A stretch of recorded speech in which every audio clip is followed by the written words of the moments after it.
জানো মা, আমি না কবিতা লিখেছি, তোমরা পড়বে কি তা? মার কাছে গিয়ে খাতা মেলে ধরে ছোট্ট অপরাজিতা। রাগী চোখ মেলে মাতাকে বলেন, মাথা কি খারাপ হলো? ছায় পাশ সব না লিখে বরং অঙ্কের খাতা খোলো। মুখ ভার করে গুটি গুটি পায়ে গেল সে বাবার কাছে। কবিতা লিখেছি, ও বাবা তোমার দেখার সময় আছে? মুখটি না তুলে বললেন বাবা, কবিতা লিখেছ? বেশ, পড়বো তো বটেই, আগে খবরের কাগজটা করি শেষ।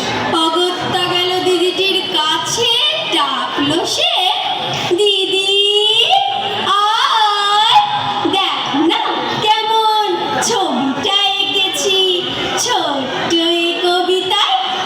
দিদির দু চোখে টিভি পর্দার ঝলমলে রোশনায় বলল, কবিতা তুই লিখেছিস?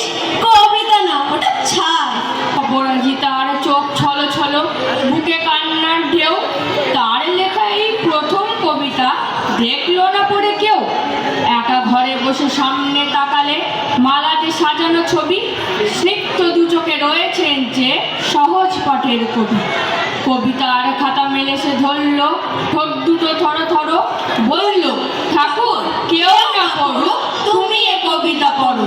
কি জানি কি করে কি যে হয়ে গেল, এ কথার সাথে সাথে রবি ঠাকুরের মালা থেকে ফুল ঝরল সে খাতাটাতে। মনে হলো তার সামনে দাঁড়িয়ে বুঝি রবীন্দ্রনাথ, মাথার উপর রাখলেন তার আদর মাখানো হাত। নমস্কার।